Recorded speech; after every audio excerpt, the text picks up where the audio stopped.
저희가 지난주엔 6장 12절부터 20절까지 나누었었습니다. 함께 잠깐 나누겠습니다. 이 고린도 교회에는 세 가지의 뿌리 깊은 생각이 있었다고 그랬어요. 변하지 않는. 그 세 가지의 생각이 첫 번째는 12절에 모든 것이 나는 자유롭습니다. 우리는 자유롭습니다. 였어요. 그러나 사도 바울은 말하죠. 다 자유롭지만 다 유익한 것이 아니다. 그러므로 여러분들이 가지고 있는 그 자유함은 타인에 대한 배려하는 마음, 사랑하는 마음이 있어야 합니다. 라고 얘기해요. 그러면서 사도 바울이 얘기합니다. 나는 자유롭기 때문에 그 어떠한 것에도 얽매이지 않습니다. 오직 내가 얽매이는 것은 예수 그리스도 한 분이십니다. 라고 얘기를 해요. 고린도 교회 사람들은 자기들은 자유롭다. 라고 얘기를 하지만 얽매여 있었어요. 우리가 1장부터 6장까지 봤을 때 음행에 얽매여 있었죠. 송사에 얽매여 있었어요. 사람에게 얽매여서 분쟁을 일으켰죠. 분파를 일으켰죠. 자유롭다고 하는 자들이 어떻게 얽매여 있을 수가 있습니까? 내가 만일 예수 그리스도 안에 얽매여 있다면 우리는 세상으로부터 진정한 자유가 있습니다. 얽매일 것이 없습니다. 라고 얘기를 했어요. 두 번째로 13절입니다. 음식은 배를 위하여 있고 배는 음식을 위하여 있습니다. 고린도 교회 사람들은 생각을 했어요. 육신의 본능은 당연한 것이다.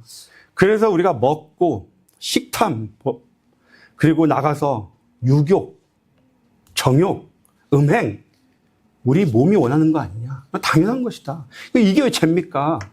고린도 교인들은 그렇게 생각을 했다는 거예요. 그러나 사도 바울은 얘기합니다. 여러분의 몸은 여러분의 것이 아닙니다.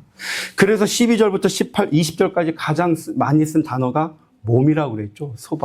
소마. 육체, 사륵스라는 것은 우리의 육이에요. 그냥 육. 그러나 사도 바울은 6장 12절부터 20절까지 소마라는 단어를 많이 써요. 내 영혼 육, 나 자체, 우리 자체. 이게 몸이에요. 소마예요.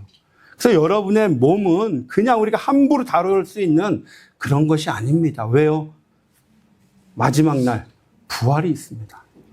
우리의 몸은 그대로 부활됩니다. 함부로 다루지 마세요. 우리의 머리는 예수 그리스도십니다. 우리는 예수님의 지체입니다. 세 번째로 우리 안에는 성령님이 계시잖아요. 성전입니다. 그러기에 우리의 몸을 함부로 다루지 마십시오. 라고 얘기합니다. 세 번째로 18절에 보니까 사람이 범하는 죄마다 몸 밖에 있느니라. 고린도 교회 사람들은 내가 죄를 짓는 것은 내 몸 밖에 있는 거다. 라고 생각하는 거예요. 그러나 사도 바울은 얘기하죠. 음행은 우리 몸에서 있는 것입니다. 우리가 나가서 음행의 죄를 지으면 그것은 내 안에, 내 영혼을 썩게 만드는 겁니다. 죽이는 것입니다. 그 얘기합니다. 그러면서 음행이 있으면 음행을 피하십시오. 우리가 음행을 이길 수 없다는 거예요. 여러분, 죄가 있는 곳은 가까이 하지 말라는 얘기죠. 그 얘기를 하겠습니다. 오늘 7장은요, 6장과는 또 분위기가 달라요. 1장부터 6장까지는 고린도 교회에 문제들이 있었어요.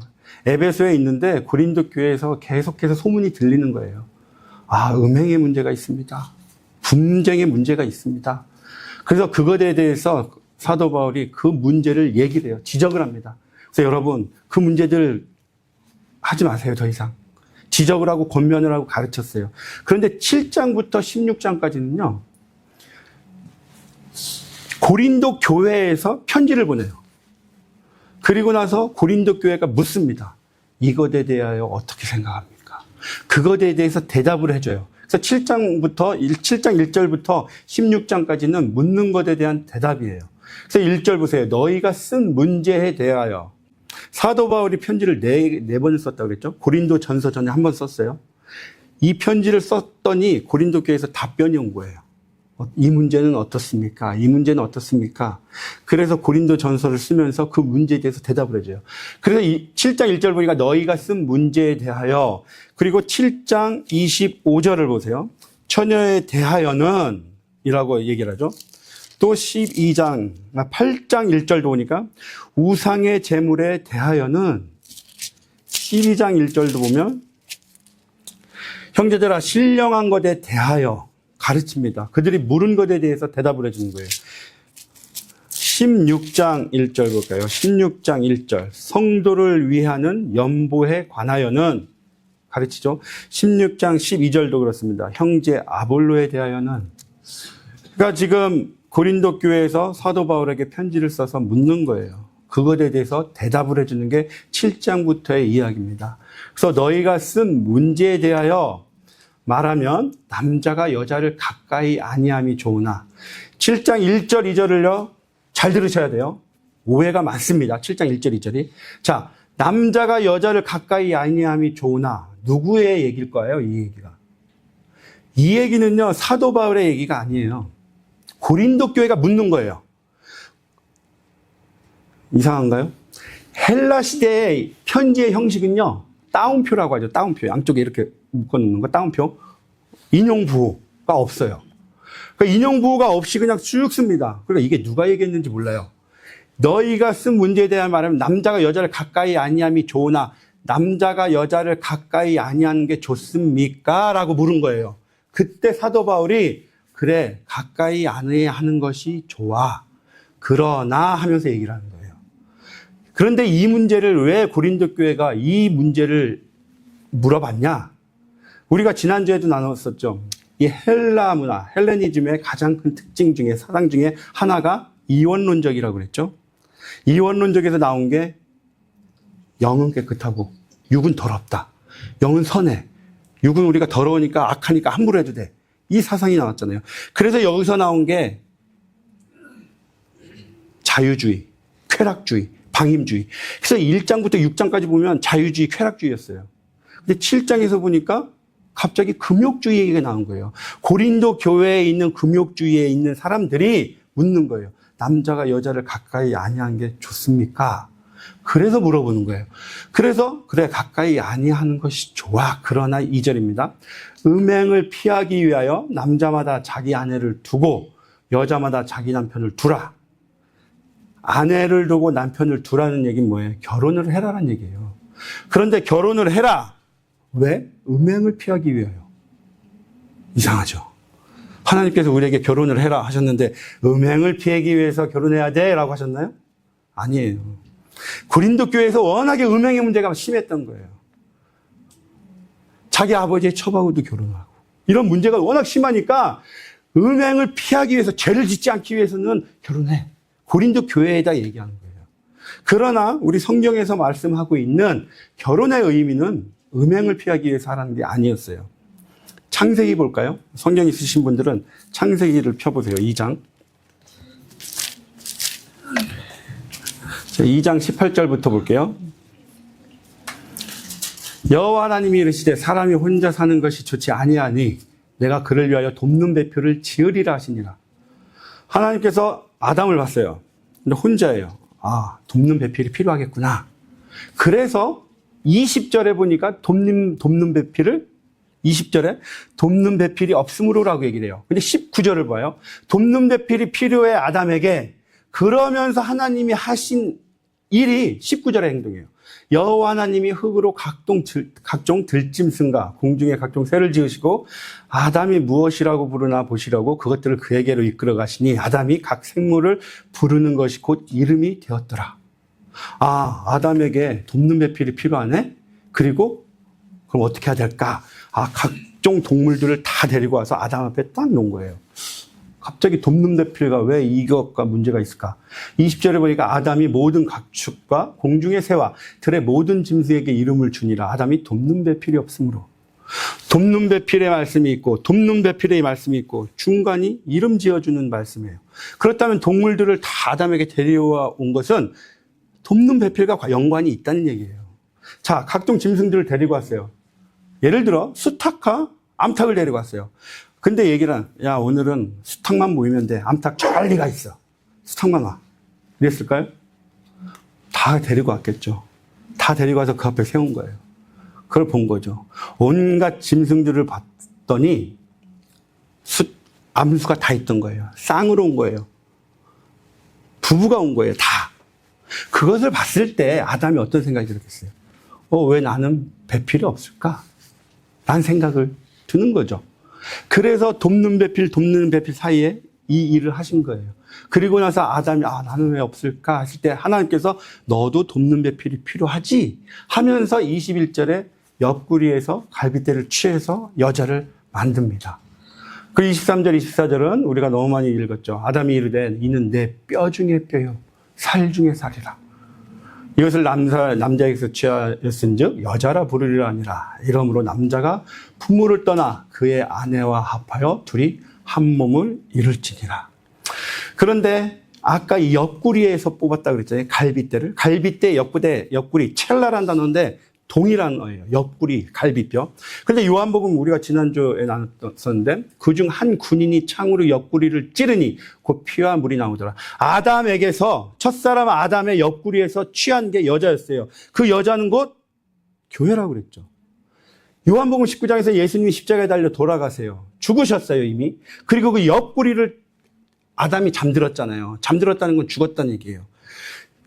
예수님이 이미 돌아가셨어요. 그 옆구리를 찔렀어요. 근데 그 옆구리에서 물과 피가 나옵니다. 피는 사도행전 20장 28절에 피로 값주고 사신 교회. 물은 요한복음 7장에 나오는 성령이죠. 그러니까 예수님이 돌아가시면서 이 땅에 성령과 교회를 주신 거예요. 아담이 잠들었을 때 교회가 나왔던 거예요. 그러면 아까 남자와 여자가 24절에 남자가 부모를 떠나 그의 아내와 합하여란 단어는 결혼하다라는 얘기잖아요. 합하다, 결혼하다. 그 결혼했을 때 그 여자가 나온 거잖아요. 교회가 나온 거라는 얘기예요. 그래서 에베소서 5장 31절 보세요. 그러므로 사람이 부모를 떠나 그의 아내와 합하여 그 둘이 한 육체가 될지니 이 비밀이 크도다. 나는 그리스도와 교회에 대하여 말하노라. 곧 남자와 여자가 합한 결혼의 문제는 그리스도와 교회를 알게 하기 위한 거예요. 그러니까 결혼을 통해 그리스도와 교회, 교회는 곧 저와 여러분이에요. 우리 각자예요. 결혼을 통해서 그리스도와 내가 합하는 것, 하나 되는 것, 그것을 알게 하시기 위해서 결혼이란 걸 주셨다는 거예요. 그러니까 결혼이 그냥 우리가 오늘 말씀대로 음행을 피하기 위하여 주신 게 아니라 그것은 고린도 교회에 주시는 말씀이라는 거예요. 그 교회가 워낙에 음행이 심하니까 결혼은요, 분명한 것은 그리스도와 내가 하나 되는 것. 그 문제를 알게 하시기 위한 거예요. 그러면 나는 결혼 안 했으니까 예수님을 모르나요? 결혼을 안 하면 구원을 못 받나요?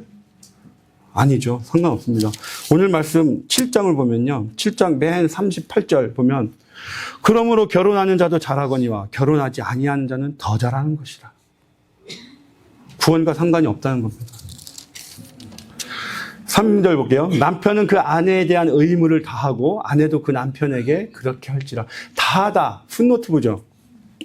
오른쪽 성경 오른쪽 아래 보니까 갚다라고 돼 있죠. 의무를 다하다. 의무를 갚다. 그런데 의무란 단어를 찾아보니까 오히려 의무란 단어보다 빚이란 단어입니다. 빚. 로마서 13장 8절에 피차 사랑의 빚. 이 빚이 의무예요.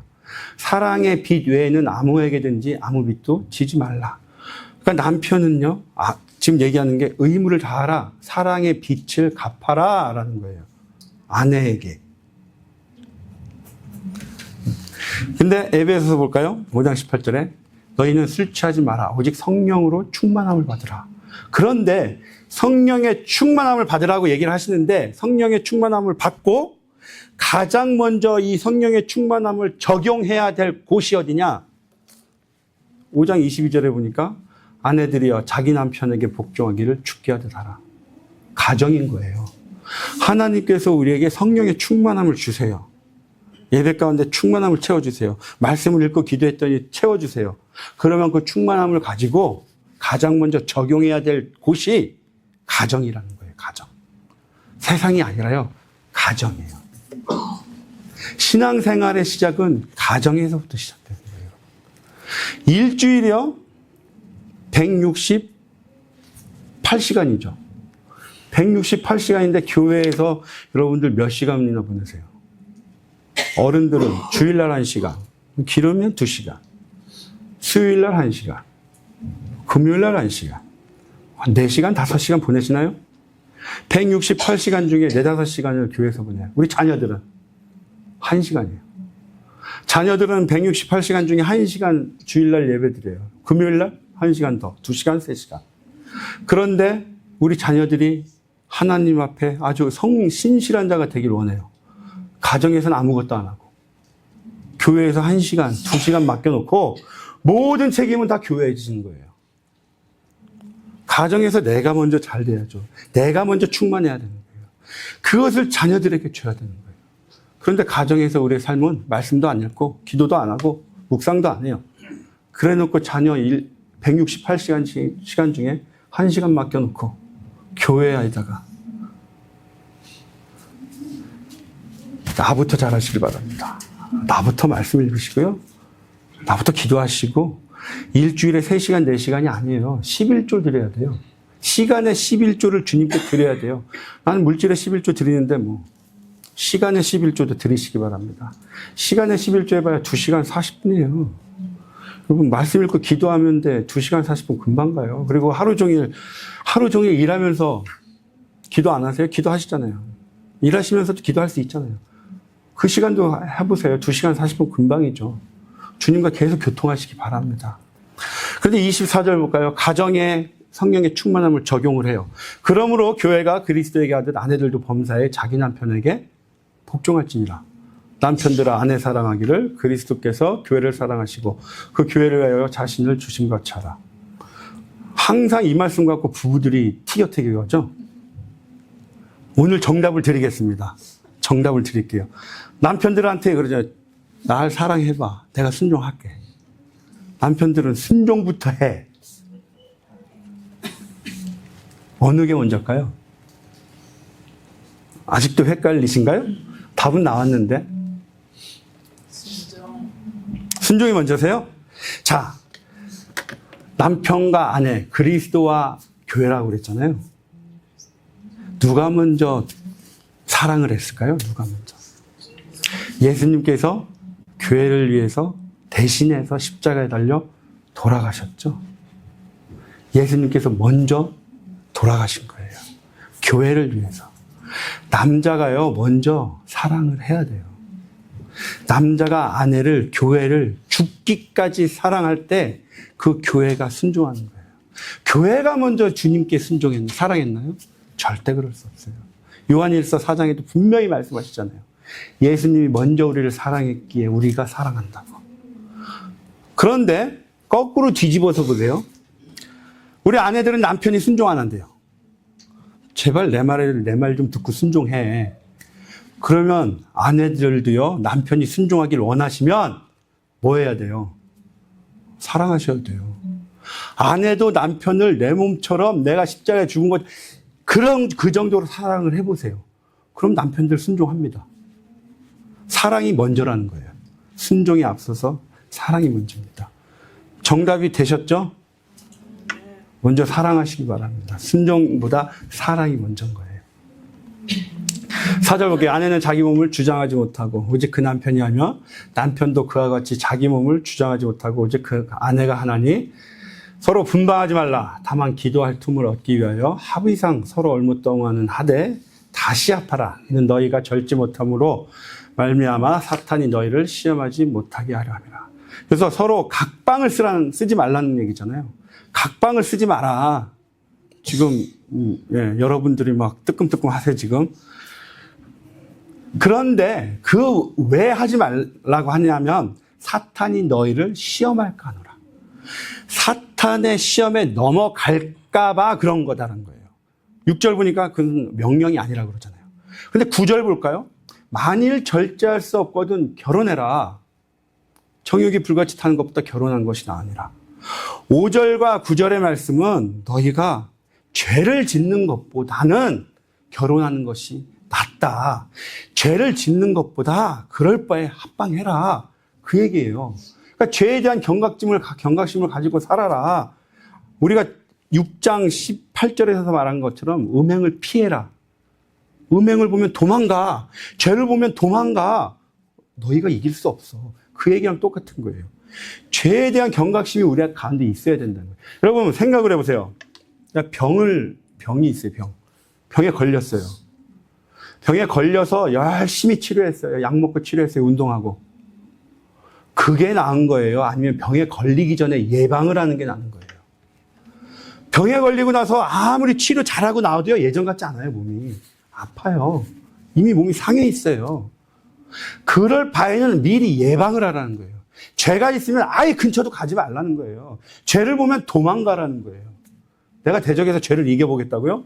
아니요. 공중권세자 분자는 우리 머리 위에 있습니다. 절대 이길 수 없어요. 죄 근처에도 가지 마세요. 그냥 도망가시기 바랍니다. 6절 보세요. 그러나 내가 이 말을 하면 허락이요 명령이 아니니라. 나는 모든 사람이 나와 같기를 원하노라. 그러나 각각 하나님께 받은 자기의 은사가 있으니 이 사람은 이러하고 저 사람은 저러하니라. 합방을 하건 안 하건 그것은 우리가 구원받는 거랑 상관이 없다는 거예요. 그냥 권하는 거다. 어떤 사람은요, 혼자 사는 게 말씀처럼 7절 말씀처럼 은사 있는 자들은 혼자 있는 게 편해요. 혼자 사는 게 편한 분들 계세요. 그래서 독신으로 계신 분들 계세요. 그거 은사입니다, 은사. 그거 못 버티는 사람이 많아요. 그런 은사가 없으니까. 그런 은사가 있는 사람들, 혼자 사는 사람들, 합방 쓰는 사람들, 괜찮다는 거예요. 그러니까 본질에는 일치를, 비본질에는 자유를, 모든 것엔 사랑을. 이 말씀을 누가 했는지 아세요? 우리는 보통 이 말씀을 어거스틴이 했지라고 생각하는데 어거스틴이 아닙니다. 17세기에 있던 멜데니우스라는 사람이 있어요. 독일의 신학자. 멜데니우스가 한 말이에요. 이 당시에는 1517년에 종교개혁이 있었죠. 종교개혁이 있은 후에 교리를 가지고 계속 티격태격 싸운 거예요. 그때 이 사람이 얘기를 한 거예요. 우리가 본질에는 일치를 보고 비본질에는 우리가 자유합시다. 그러나 모든 것에 사랑합시다. 라고 얘기를 합니다. 실제로 루터가 종교개혁을 하잖아요. 1517년에 10월 31일 날 하죠. 비텐베르크 성당 교회 앞에다가 95개 교회 반박문을 딱 걸고 종교개혁을 시작을 합니다. 그럴 때 종교개혁을 딱 시작하고 나서 쯔빙글리와 루터가요, 둘이 막 싸워요. 경론이 일어나요. 어떤 문제로 일어나냐면 주의 만찬, 성만찬의 문제로 막 일어납니다. 그때 루터는 공제설이라고 해서 빵과 포도주를 먹으면 이것이 빵과 포도주지만 그 안에는 예수님의 피가 있다. 육신이다. 라고 공제설을 주장해요. 쯔빙글리는 상징설 얘기해줘. 상징일 뿐이야. 이거 가지고 계속 싸웁니다. 그러다가 1529년에 둘이 만나요. 만나서 사람들이 얘기합니다. 큰일 났다. 둘이 대판 그냥 크게 싸우겠구나. 근데 둘이 만나서 얘기를 하는데 그래, 우리가 삼위일체, 예수님이 신성과 인성에 대한 거 분명하지. 그래, 믿음으로, 은혜로 우리가 믿음을 받고 그 믿음으로 구원받는 거 맞지. 그러한 기본 본질적인 것에 대해서는요, 둘이 합의를 봅니다. 싸우질 않아요. 그리고 나서 비본질적인 거, 이 주의 만찬 이런 것은 우리가 비본질적인 거구나. 그래서 사람들이 놀란 거예요. 와, 이 두 사람이 만나서 크게 싸울 줄 알았더니 본질과 비본질을 확실히 하고 나니까 싸울 게 없구나. 구원과 관계없는 것과 관련해서는 굳이 저렇게 싸울 필요가 없구나 라는 거예요. 우리도요, 살면서 본질과 비본질을 잘 판단하시기 바랍니다. 본질의 문제는 우리가 생명 걸고 지켜야 돼요. 그러나 그 이외의 문제는, 구원과 관계없는 문제들은 서로 용납하시길 바랍니다. 8절 보세요. 내가 결혼하지 아니한 자들과 과부들. 여기서 결혼하지 아니한 자들은 한마디로 얘기하면 호렙이에요. 호렙이. 지금 얘기를 하면 돌싱입니다. 돌싱. 나와 같이 그냥 지내는 것이 좋으니라. 사도 바울이 결혼을 했을까요? 독신이었을까요? 많은 분들은 독신이었을 것이다 라고도 얘기를 하고요. 그런데 오늘 8절 말씀 보니까 돌싱이네요. 분명한 것은 사도 바울도 결혼을 했었다는 거예요. 그 사도행전 26장 10절에 보니까 예루살렘에서 이런 일을 행하여 초대교회를 박해를 했잖아요.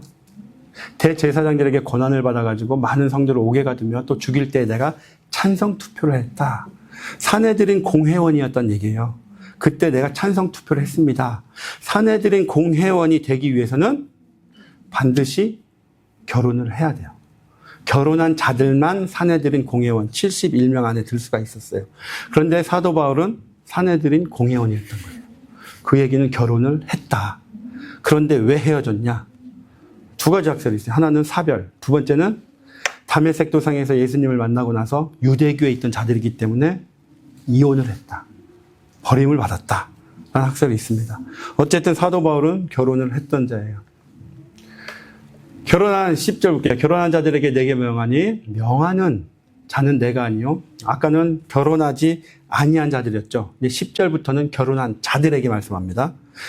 결혼한 자들에게는 하나님께서 특별히 명령을 하시는 거예요. 결혼한 자들은 그래서 잘 들어야 돼요. 여자는 남편에게서 갈라서지 말고 만일 갈라섰으면 그대로 지내든지 다시 그 남편과 화합하든 자라. 남편도 아내를 버리지 말라. 10절의 말씀은 그 당시에 사상은 유대 복음이지만 문화는 헬라 문화였던 거예요. 그래서 헬라 문화에 젖어 있던 사람들이라 그 당시에 헬라 문화는 여자들이 남자들을 마음대로 버렸습니다. 이혼을 했어요. 그래서 10절에 말하는 거예요. 여자는 남편에게서 갈라서지 마라. 그런데 분명히 명하는 자는 내가 아니요 주시래요. 예수님께서 마태복음 19장에 분명히 말씀하십니다. 바리새인들이 물어봐요. 이혼에 대해서. 분명히 모세는 이혼 증서를 줘서 이혼을 해도 된다고 했잖아요. 그럼 우리도 이혼해도 되잖아요. 라고 얘기를 하는 거예요. 그때 8절에 예수께서 이르시되 모세가 너희의 마음의 완악함 때문에 아내 버림을 허락하였거니와 본래는 그렇지 아니하니라. 너희가 마음에 완악하기 때문에 모세가 결혼을 이혼 증서를 써서 하라는 거였지 원래는 하면 안 되는 것이다. 볼까요? 민수기 24장. 사람이 아내를 맞이하여 데려온 후에 그에게 수치되는 일이 있음을 발견하고 여기서요. 지금 바리새인들이 예수님에게 물을 때 이 수치되는 일, 수치의 기준이 무엇일까? 없어요. 그냥 수치인 거예요. 그래서 이 당시 예수님 당시 1세기에 바리새인들이 얘기한 게 이런 겁니다. 그 당시에 힐렐 학파와 샴마이 학파가 있는데 이 힐렐 학파는 굉장히 자유주의였어요. 샴마이 학파는 보수적입니다. 그래서 이혼 안 돼. 음행 외에는 이혼 안 돼. 샴마이 학파. 힐렐 학파는 자유로운 거예요. 보세요. 수치되는 일이 있으면 다 이혼해도 된다잖아요. 그 수치되는 일의 기준은 남편의 마음에 안 드는 거예요, 그냥. 아내가 오늘 밥을 떡으로 했네? 짜게 했네? 이거 수치스러운 일이야. 써서 이혼. 가능했다는 거예요. 이게 힐렐 학파가 이 수치를 해석한 거고, 샴마이 학파는 오직 음행만 한 거예요. 그래서 이 수치된 이 민수기, 광야 시대잖아요. 주전 1440년, 46년, 요 사이잖아요. 이때에는, 보세요. 이혼 증서를 쓰래요. 자, 주전 15세기입니다. 이때 이혼 증서를 써라? 종이가 있었나요? 이 모세 시대에 종이가 있었어요. 파피루스라고 해서 저 애굽 땅에서 파피루스 속에 있는 걸 가지고 만든 종이 굉장히 비쌉니다. 아니면 양피지. 양을 성경 66권을 쓰려면 양피지에 양을 200마리에서 300마리를 잡아야 돼요. 그 많은 걸 잡아야지 한 권을 쓰는 거예요. 그렇게 귀하고 비쌌었어요. 그런데 이혼 증서를 그럼 어디다 쓰라는 얘기예요? 이 얘기는 쓸 데가 없는 거예요, 그 당시에. 어디다 써서 줄 데가 없어요. 쓰려면은 어디 막 토판이라고 해서 토판을 만듭니다, 진흙을. 그래서 그걸 말려요. 거기다 써야 돼요. 그렇게 해야 주려면은 토판을 만들어서 말려서 주기까지 시간 걸리잖아요. 시간을 갖고 다시 생각해봐라. 시간적 여유를 가져라. 아니면 그 글을 다 못 썼잖아요, 그 당시에. 글 쓰는 자는 따로 있었어요. 서기관이나 뭐 그런 분들. 그 당시 주전 15세기에도 글 쓰는 사가 많지 않아요. 그럼 그런 사람들이 와야 되는 거예요. 그러니까 이혼 증서를 쓰려면 시간도 오래 걸리고 번거로워요. 욱해가지고 하지 말고 시간을 갖고 용서해줘라. 이혼하지 마. 그 얘기였던 거예요. 그러니까 주님께서는 이혼하지 말고 그냥 살아. 그 얘기를 했던 건데 바리새인 힐렐 학파들은 척이 맘이었던 거죠. 그래서 예수님은 갈라서지도 말고 버리지 마라. 이혼한 자들에게, 좀 결혼한 자들에게 말씀하신 거예요. 그러면 12절부터 그 나머지 사람들은 누구에게서? 결혼하지 않은 사람, 갔다 온 사람들, 결혼한 사람들. 이 나머지 사람들은 누구냐면 부부 중에 한 명만 믿는 경우. 남편이 믿든지 아내가 믿든지 그러한 분들을 얘기하는 겁니다. 그러한 사람들에게 얘기를 해요. 그런데 14절 보세요. 믿지 않은 남편이 아내로 말미암아 거룩하게 되고 믿지 아니하는 아내가 남편으로 말미암아 거룩하게 되나니 둘 중에 한 명이 믿어서 나는 내 남편을 믿게 할 수 있어. 나는 내 아내를 믿게 할 수 있어. 제가 이 14절의 말씀을 묵상하다가 지금 통계를 한번 봤어요. 통계를 찾아봤습니다. 믿지 않는 배우자와 결혼하게 된 후에 믿지 않는 배우자가 교회에 나갈 확률은요 10에서 15%입니다.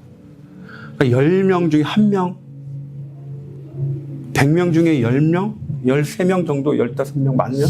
근데 오히려 믿는 자가 결혼을 해서 자기의 믿음을 잃어버릴 확률이요 45% 이상인 거예요. 이상입니다. 최하 45%인 거예요. 그러니까 내가 이 사람을 반드시 복음 전해서 예수 믿는 자 만들어야지 갔다가 나도 교회 안 나가더라. 그 얘기예요. 오히려 그 비율이 훨씬 크다는 거예요. 그리고 부모 중에 한 명만 교회를 다녀요. 예수를 믿어요. 아빠만 믿죠? 자녀들이요 2%입니다. 2%. 거의 아빠만 교회 다닐 때는 자녀들은 교회 안 다닌다고 보는 거예요. 어머니만 다니면 그나마 30%까지 가요. 근데 부모가 다 다닐 경우엔 80%입니다. 부모가 다 교회를 다녀도 80%밖에 안 돼요. 그러니까 우리 부모가 집안에서 어떻게 해야 되는지 보여주고 있는 겁니다.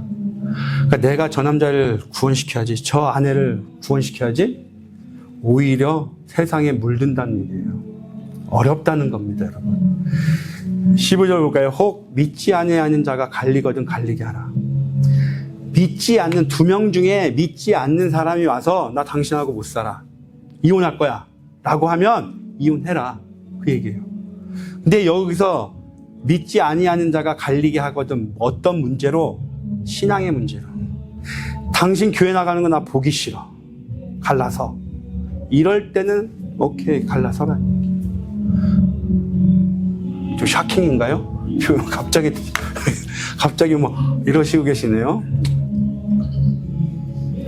이런 예를 들게요. 어떤 아내가 나는 교회 가서 사니까 너무 좋아. 일주일에 5일 교회 가서 아침부터 저녁까지 교회 있어요. 집에 청소도 안 해요. 밥도 안 해줘요. 애들 빨래도 안 해줘요. 이게 올바른 건가요? 이건 올바른 게 아니잖아요. 이 문제로 이혼해라, 이혼합시다 했을 때 오케이, 나는 내 신앙이 있으니까 이혼할게. 이거 아닙니다. 이거는 내가 가정에서 얼만큼 충실하게 이 사람들 믿지 않는 가족들을 위해서 섬겼느냐, 말씀과 기도로 이들을 위해서 얼마나 했느냐, 이거 안 하고 그냥 내가 내 맘대로 내 신앙 했어. 이혼하재. 그래 이혼해. 그 말씀을 적용하면 안 된다는 거예요. 내가 열심히 정말 내 자녀들, 내 남편, 내 아내를 위해서 사랑을 베풀고 나서 하라는 거예요. 그래도 그 신앙을 가지고 핍박을 하고 못 살겠다고 하면, 내 믿음이 흔들리고 잘못될 것 같다면 내 믿음을 위해서 그렇게 하라는 거예요. 아시겠죠? 16절 아내 된 자여 내가 남편을 구원할지 어찌할 수 있으며 남편 된 자여 내가 내 아내를 구원할는지 어찌 알 수 있느냐. 그러니까 두 부부 중에 한 명만 믿는 자들이죠. 믿는 아내요, 믿는 남편이요, 당신의 배우자가 믿을지 안 믿을지 당신이 어떻게 합니까? 그 얘기는 주님만 하신다는 거잖아요. 주님만. 그러니까 그 남편과 아내를 변화시키겠다고 내가 열심히 애써지 말라는 거예요. 그런 부부 많잖아요, 주위에. 내 남편이 믿음이 너무 안 좋아. 나는 정말 열심히 말씀 읽고 기도하는데 우리 남편은요 말씀도 안 읽고요 기도도 안 해. 그래서 맨날 막 잔소리 하잖아요. 제발 말씀 좀 읽어요. 제발 기도 좀 해요. 그러지 말라는 거예요. 열심히 기도하세요. 그냥 자기가 번아웃 된다는 거예요. 그래서 17절 말씀을 합니다. 오직 주께서 각 사람에게 나눠주신 대로 하나님이 각 사람을 부르신 그대로 행해라. 우리가 변화시키려고 하지 말고 당신은 하나님이 부르신 그 사명대로 그냥 사세요. 그래서 오늘 말씀 7장 24절에 보니까 각각 부르심을 받은 그대로 하나님과 함께 거하라. 여러분은요, 그냥 하나님이 주신 말씀, 주신 생각 그대로 사세요. 그 자리에서 그대로 말씀 붙들고 사세요. 주님과 함께 동행하라는 얘기예요. 주님과 동행하면서 사세요. 이 남편을 어떻게 내가 변해시켜야지. 내가 주님과 동행하면서 살다 보면 안다는 거예요, 남편이, 아내가. 아, 우리 아내 남편 보니까 정말 예수 잘 믿으니까 변했네. 달라졌네. 나도 그래야지, 그럼. 그렇게 된다는 거예요. 그러니까 우리는 각 가정에 들어가셔서 하나님과 함께 가라. 하나님과 동행하라. 오늘 찬양했잖아요. 아까 함께 하라고. 계속 찬양했잖아요. 하나님과 동행하시길 바라요. 가정에 가셔서 나부터 그냥 열심히 주님과 동행하시는 삶을 살면 내 남편, 아내, 내 자녀들 다, 가족들 다 주님 앞에 돌아온다는 얘기입니다. 그때 올바른 결혼 생활이 된다는 거예요. 그러한 저와 여러분이 되시길 주님의 이름으로 축원드리겠습니다. 기도드리시겠습니다. 하나님 아버지 감사합니다. 저희에게 배우자를 주시고 사랑하는 자들을 허락하여 주셔서 감사합니다. 저희가 그들을 변화시키지 못합니다. 나의 능력으로는 그들을 변화시킬 수 없음을 고백합니다. 저의 안에 계신 예수 그리스도만이 그들을 변화시킬 수 있음을 고백합니다. 저희들 내 안에 계신 예수님이 드러날 수 있도록 날마다 나를 쳐 복종시킬 수 있도록 인도하여 주시옵소서. 말씀 앞에 온전히 엎드리게 하여 주시고 말씀 앞에 온전히 죽는 역사가 날마다 일어나게 하여 주시옵소서. 그를 통해서 나의 남편이, 나의 아내가, 나의 자녀들이 주님 앞에 돌아오는 놀라운 역사가 일어날 수 있도록 축복하여 주시옵소서. 감사드리며 예수님의 이름으로 기도드렸습니다. 아멘.